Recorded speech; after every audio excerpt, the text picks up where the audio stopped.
Hi hello friends, welcome back to Gubbi's love. ನಾವಿವತ್ತು ಮಾಡ್ತಿರಕ್ಕಂಥ recipe ಎಣ್ಗಾಯಿ. ನಾನು ಎಣ್ಗಾಯಿ ಎಲ್ಲ ಒಂದ್ಸರಿ ಅಪ್ಲೋಡ್ ಮಾಡಿದ್ದೀನಿ. ಅದು ಉತ್ತರ ಕರ್ನಾಟಕ ಸ್ಟೈಲ್ ಮಾಡ್ತೀವಲ್ಲ ಆ ಎಣ್ಗಾಯಿ. ಇದನ್ನು ನಾವು ಮದುವೆ ಮನೆಗಳಲ್ಲಿ ಫಂಕ್ಷನ್ಗಳಲ್ಲಿ ಎಣ್ಗಾಯಿ ಮಾಡ್ತಾರಲ್ವ ಭಟ್ರು, ಆ ಸ್ಟೈಲಲ್ಲಿ ಎಣ್ಗಾಯಿ ಮಾಡೋದು ಹೇಗೆ ಅಂತ ಹೇಳ್ತೀನಿ. ಅದಕ್ಕಿಂತ ಮುಂಚೆ ಯಾರೇ ನಮ್ಮ ಚಾನಲ್ ಸಬ್ಸ್ಕ್ರೈಬ್ ಆಗಿಲ್ಲಲ್ಲ, ಸಬ್ಸ್ಕ್ರೈಬ್ ಆಗಿ, ಲೈಕ್ ಮಾಡಿ, ಶೇರ್ ಮಾಡಿ, ಬೆಲ್ ಬಟನ್ ಒತ್ತಿ. ನೆಕ್ಸ್ಟ್ ಅದಕ್ಕೆ ಏನೇನು ಬೇಕಂತ ನೋಡ್ತಾ ಹೋಗೋಣ. ಎಣ್ಗಾಯಿ ಮಾಡೋಕ್ಕೆ ಬದನೆಕಾಯಿ ಬೇಕು. ಅದನ್ನು ಒಂದು ಬದನೆಕಾಯಲ್ಲಿ 4 ಪೀಸ್ ಮಾಡಿಬಿಟ್ಟು ಹೆಚ್ಚಿಟ್ಕೊಂಡಿದ್ದೀನಿ. ನಾನು ಬದನೆಕಾಯಿನ ನೀರಿಗೆ ಹಾಕಿಟ್ಕೊಂಡಿದ್ದೀನಿ. ಆಯಿಲು, ಎಣ್ಣೆ ಬೇಕು, ಈರುಳ್ಳಿ, ಟೊಮೊಟೊ, ಬೆಳ್ಳುಳ್ಳಿ, ಸಾಂಬಾರು ಪೌಡು, ಧನಿಯಾ, ಇದು ನಾವು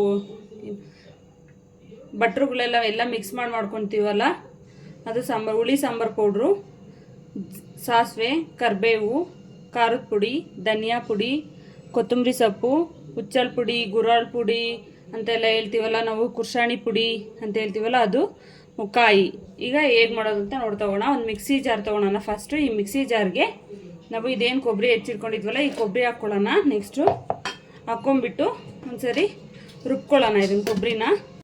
ನೋಡಿ, ಇವಾಗ ಕೊಬ್ಬರಿನ ನಾನು ರುಬ್ಬಿದ್ದೀನಿ. ಕೊಬ್ಬರಿ ರುಬ್ಬಿದ ಈ ಥರ ಬಂದಿದೆ. ಈಗ ನಾವು ಇದೇನು ಬೆಳ್ಳುಳ್ಳಿ ತೊಗೊಂಡಿದ್ವಲ್ಲ ಈ ಬೆಳ್ಳುಳ್ಳಿ, ನೆಕ್ಸ್ಟು ಖಾರದ ಪುಡಿ. ನೀವು ಖಾರದ ಪುಡಿನ ನೋಡಿಬಿಟ್ಟು ಹಾಕ್ಕೊಳ್ಳಿ. ನಿಮ್ಮ ಟೇಸ್ಟಿಗೆ ಎಷ್ಟು ಬೇಕೋ ಅಷ್ಟು ನೋಡಿಬಿಟ್ಟು ಹಾಕ್ಕೊಳ್ಳಿ, ಯಾಕಂದರೆ ಖಾರ ಇರುತ್ತೆ. ನಾನು ಒಂದು ಅರ್ಧ ಟೇಬಲ್ ಸ್ಪೂನ್ ಅಷ್ಟು ಹಾಕ್ತಿದ್ದೀನಿ. ಮತ್ತು ಹುಳಿ ಸಾಂಬಾರು ಪೌಡ್ರ್ ಬೇರೆ ಹಾಕ್ತೀವಲ್ವ ಇದಕ್ಕೆ, ಹಂಗಾಗಿ ಅದರಲ್ಲೂ ಖಾರ ಇರುತ್ತೆ ಈ ಸಾಂಬಾರು ಪೌಡ್ರಲ್ಲೂ. ಹಂಗಾಗಿ ಖಾರದ ಪುಡಿನ ನಿಮಗೆ ಖಾರಕ್ಕೆ ಎಷ್ಟು ಬೇಕೋ ಅಷ್ಟು ನೋಡಿಬಿಟ್ಟು ಹಾಕ್ಕೊಳ್ಳಿ. ನೆಕ್ಸ್ಟು ಧನಿಯಾ ಪೌಡ್ರು, ಸಾಂಬಾರು ಪೌಡ್ರು ಅಂತೀವಲ್ವ, ಅದು ಸಾಂಬಾರು ಪೌಡ್ರು, ಮನೆಯಲ್ಲೇ ಮಾಡಿರೋ ಸಾಂಬಾರು ಪೌಡ್ರು ಇದು. ಅದನ್ನು ಅಷ್ಟೇ 1 ರಿಂದ 1.5 ಟೇಬಲ್ ಸ್ಪೂನ್ ಹಾಕಿ, ಯಾಕಂದರೆ ಹುಳಿ ಸಾಂಬಾರು ಪೌಡ್ರಲ್ಲಿ ಇರುತ್ತಲ್ವ ಎಲೆಯ, ಅಷ್ಟು ಹಾಕ್ಬಿಟ್ಟು ನೆಕ್ಸ್ಟು ಕೊತ್ತಂಬರಿ ಸೊಪ್ಪೇನು ತೊಗೊಂಡಿದ್ವಲ್ಲ ಈ ಕೊತ್ತಂಬರಿ ಸೊಪ್ಪನ್ನ ಹಾಕ್ಬಿಡಿ. ಎಲ್ಲ ಹಾಕ್ಬಿಟ್ಟು ಸ್ವಲ್ಪ ನೀರು ಹಾಕಿ ಅದಕ್ಕೆ ರುಬ್ಬಕ್ಕೆ ಎಷ್ಟು ಬೇಕು ನೋಡಿಬಿಟ್ಟು ನೀರು ಹಾಕ್ಕೊಂಡು ಇವಾಗ ಒಂದ್ಸರಿ ರುಬ್ಕೊಂಡು. ನಾನಿಲ್ಲೊಂದು ಮೇನ್ ಇಂಗ್ರೀಡಿಯೆಂಟ್ ಹಾಕಿರಲಿಲ್ಲ, ಹಾಕ್ತಾಯಿದ್ದೀನಿ. ಅದನ್ನು ತೋರಿಸಿರಲಿಲ್ಲ ವಿಡಿಯೋದಲ್ಲಿ. ಅದು ಯಾವುದಂದರೆ ಉಪ್ಪು ಬೇಕೇ ಬೇಕು. ಉಪ್ಪು ಹಾಕಿಲ್ಲ ಅಂದರೆ ಏನು ಟೇಸ್ಟ್ ಸಿಗಲ್ಲ. ನಿಮಗೆ ಟೇಸ್ಟ್ ಎಷ್ಟು ಬೇಕೋ ರುಚಿಗೆ ತಕ್ಕಷ್ಟು ಉಪ್ಪು ಹಾಕ್ಕೊಳ್ಳಿ. ಹಾಕ್ಕೊಂಬಿಟ್ಟು ಇನ್ನೊಂದ್ಸರಿ ರುಬ್ಕೊಂಬಿಡೋಣ ನಾವು. ನೋಡಿ, ನಾನು ರುಬ್ಬಿದ್ದೀನಿ. ಚೆನ್ನಾಗಿ ನುಣ್ಣಗಾಗಿದೆ. ಈ ಥರ ರುಬ್ಕೊಳ್ಳಿ. ನಿಮಗೆ ಚೆನ್ನಾಗಿ ನುಣ್ಣಗಾಗಬೇಕು. ಇದು ಫುಲ್ಲು ಸ್ಮ್ಯಾಶ್ ಆಗಿ ಚೆನ್ನಾಗಿರಬೇಕು. ಈಗ ಹೇಗೆ ಮಾಡೋದು ಅಂತ ನೋಡ್ತಾ ಹೋಗೋಣ ಬನ್ನಿ. ನೆಕ್ಸ್ಟು ನಾವು ಇದೆಲ್ಲ ಹಾಕಿದ್ಮೇಲೆ ನುಣ್ಣು ರುಬ್ಬಿದ್ಮೇಲೆ ಒಂದು ಸ್ವಲ್ಪ ಹುಣಸೆಹಣ್ಣು, ಒಂದು ನಿಂಬೆಹಣ್ಣಿದೆ, ಒಂದು ಟೊಮೊಟೊನ ಕಟ್ ಮಾಡಿಬಿಟ್ಟು ಹಾಕ್ಕೊಳ್ಳೋಣ. ಇವಾಗ ಮತ್ತೆ ಒಂದ್ಸರಿ ರುಬ್ಕೊಳ್ಳೋಣ ಇದನ್ನು ಚೆನ್ನಾಗಿ. ಟೊಮೊಟೊ ಎಲ್ಲ ಹಾಕಿ ರುಬ್ಬಿದಾಗಿದೆ. ಈಗ ಹೇಗೆ ಮಾಡೋದು ನಾವಿವಾಗ ಸ್ಟವ್ ಮೇಲೆ ಹಚ್ಬಿಟ್ಟು ಆನ್ ಮಾಡಿಬಿಟ್ಟು ಒಂದು ಕುಕ್ಕರ್ ಇಡೋಣ. ಇಲ್ಲ ನಾವು ಡೈರೆಕ್ಟಾಗೆ ಮಾಡ್ಕೊತೀವಿ ಅಂದರೆ ಡೈರೆಕ್ಟಾಗೆ ಮಾಡ್ಕೊಳ್ಳಿ, ಇಲ್ಲ ಕುಕ್ಕರಲ್ಲೇ ಮಾಡ್ಕೊತೀವಿ ಅಂದರೆ ಕುಕ್ಕರಲ್ಲಿ ಮಾಡ್ಕೊಳ್ಳಿ. ನಿಮಗೆ ಹೆಂಗೆ ಕನ್ವೀನಿಯೆಂಟ್ ಇರುತ್ತೋ ಹಂಗೆ ಮಾಡ್ಕೊಳ್ಳಿ. ನಾನು ಕುಕ್ಕರಲ್ಲಿ ಮಾಡ್ತಿದ್ದೀನಿ, ಯಾವಾಗಲೂ ನಾನು ಕುಕ್ಕರಲ್ಲೇ ಮಾಡೋದು. ಕುಕ್ಕರ್ ಇಟ್ಟಿದ್ದೀನಿ. ಇವಾಗ ಒಂದು 3 ರಿಂದ 4 ಟೇಬಲ್ ಸ್ಪೂನ್ ಅಷ್ಟು ಎಣ್ಣೆ ಹಾಕಿ ಚೆನ್ನಾಗಿ ಕುಕ್ಕರಲ್ಲಿ ಫುಲ್ ಸ್ಪ್ರೆಡ್ ಆಗಬೇಕು ನೀಟಾಗಿ. ಒಂದು 3 ರಿಂದ 4 ಟೇಬಲ್ ಸ್ಪೂನ್ ಹಾಕಿದ್ದೀನಿ, ಸಾಕಾಗುತ್ತೆ. ಸ್ವಲ್ಪ ಎಣ್ಣೆ ಬಿಸಿ ಆಗಲಿ.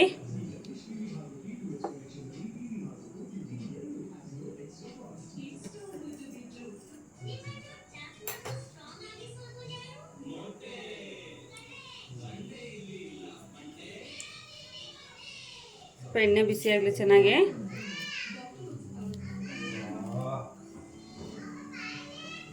ಇದು ಎಣ್ಣೆ ಬಿಸಿ ಆಗ್ತಿರಂಗಿದ್ದಂಗೆಲ್ಲ ನೆಕ್ಸ್ಟ್ ನಾವು ಸಾಸಿವೆ ಹಾಕೋಣ. ಸಾಸಿವೆನೇ ನೋಡಿ ಚಟಾಪಟ ಸಿಡಿತಾ ಇದೆ. ಈ ಚಟಾಪಟ ಅಂತ ಸಿಡಿತಾ ಇದ್ದಂಗೆಲ್ಲ ನಾವು ಇವಾಗ ಇದೇನು ಕರಿಬೇವು ತೊಗೊಂಡಿದ್ವಲ್ಲ ಈ ಕರಿಬೇವನ್ನ ಹಾಕೋಣ. ನೆಕ್ಸ್ಟು ಈರುಳ್ಳಿ ಹೆಚ್ಕೊಂಡಿದ್ವಲ್ಲ ಇದು ಈರುಳ್ಳಿ ಕಟ್ ಮಾಡ್ಕೊಂಡಿದ್ವಲ್ಲ ಈರುಳ್ಳಿನೂ ಹಾಕೋಣ. ಒಂದೊಂದೇ ಐಟಮ್ಸ್ ಆ್ಯಡ್ ಮಾಡ್ತಾ ಹೋಗಬೇಕು.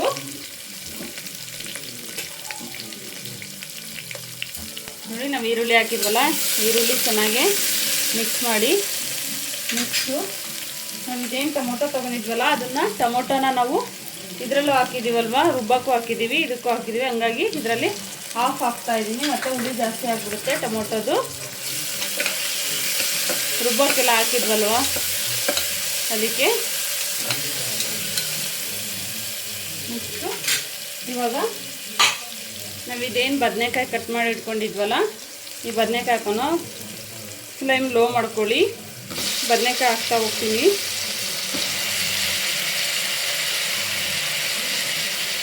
ಆ ಬದನೆಕಾಯಿ ಹಾಕ್ತಾ ಹೋಗಿ.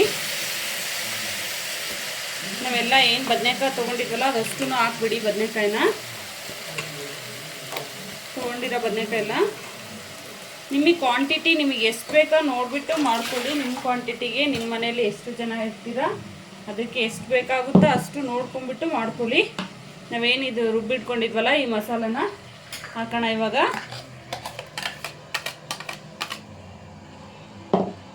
ಮಸಾಲೆ ಹಾಕಿ ಒಂದು ರೌಂಡು ಮಿಕ್ಸ್ ಮಾಡಿ ಚೆನ್ನಾಗಿ. ಸಖತ್ತಾಗಿರುತ್ತೆ ಟೇಸ್ಟ್ ಮಾತ್ರ. ಸೇಮ್ ನೀವೇನು ಮದುವೆ ಮನೆಗಳಲ್ಲಿ ಫಂಕ್ಷನ್ಗಳಲ್ಲಿ ಹೋಟೆಲಲ್ಲೆಲ್ಲ ತಿಂತೀರಲ್ವ ಬದನೆಕಾಯಿ ಎಣ್ಗಾಯಿ ಅಂತ ಮಾಡಿಕೊಡ್ತಾರಲ್ವ ಇದೇ ಟೇಸ್ಟ್ ಬರುತ್ತೆ.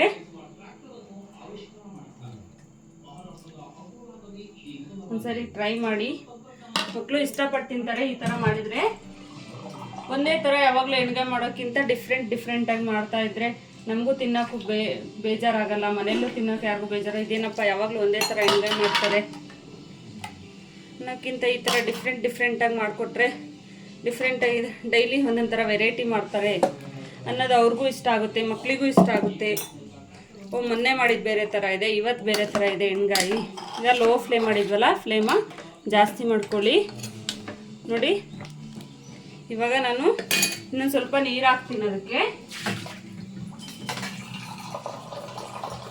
ತೀರಾ ಫುಲ್ ಗಟ್ಟಿಗೆ ಹಾಕ್ಬಾರ್ದು. ಗಟ್ಟಿಗಾದರೆ ಏನಾಗುತ್ತೆ ಅಂದರೆ ತಳ ಸಿಗುತ್ತಲ್ವ ಫುಲ್ಲು ಅದು ಬದನೆಕಾಯಿಗೆಲ್ಲ ನೀರೆಲ್ಲ ಇಟ್ಕೊಂಡು ಚೆನ್ನಾಗಿ ಮಿಕ್ಸ್ ಆಗುತ್ತೆ. ನಾನು ಏನು ಜಾರ್ ತೊಗೊಂಡಿದ್ನಲ್ಲ, ಜಾರಲ್ಲಿ ಖಾರ ಎಲ್ಲ ರುಬ್ಕೊಂಡಿದ್ನಲ್ಲ ಅದು ಹಾಕ್ಬಿಟ್ಟು ಅದಕ್ಕೆ ಜಾರಿಗೆ ನೀರು ಹಾಕ್ಬಿಟ್ಟು ಹಾಕಿದ್ದೀನಿ. ಬದನೆಕಾಯಿ ಸಾಕು. ಬದನೆಕಾಯಿ ಎಲ್ಲ ಹಿಂಗೆ ಮುಳುಗಿದ್ರೆ ಸಾಕಾಗುತ್ತೆ. ನೀರಷ್ಟು ಹಾಕಿದರೆ ಬದನೆಕಾಯಿ ಮುಳುಗೋಷ್ಟು. ನಾವು ಇದೇನು ಗುರಾಳ್ ಪುಡಿ ತೊಗೊಂಡಿದ್ವಲ್ಲ ಇದನ್ನು ಇವಾಗ ಹಾಕೋಣ. ಬೇಕಾದರೆ ನಾವು ಕುಕ್ಕರ್ ಆಫ್ ಮಾಡಿ ಎಲ್ಲ ತಿನ್ನೋ ಟೈಮಲ್ಲಾದರೂ ಹಾಕ್ಕೋಬೋದು. ಫ್ಲೇವರ್ ಬೇಕು ನಮಗೆ ಗುರಾಳ್ ಪುಡಿದು ಅಂದರೆ. ಇಲ್ಲ ನಮಗೆ ಫ್ಲೇವರ್ ಏನೋ ಅಷ್ಟೇ ಇಷ್ಟ ಆಗಲ್ಲ ಅಂದರೆ ಟೇಸ್ಟಿಗೆ ಅಷ್ಟೇ ಹಾಕ್ತೀವಿ ಅಂದರೆ ಇವಾಗಲೇ ಹಾಕ್ತೀವಿ.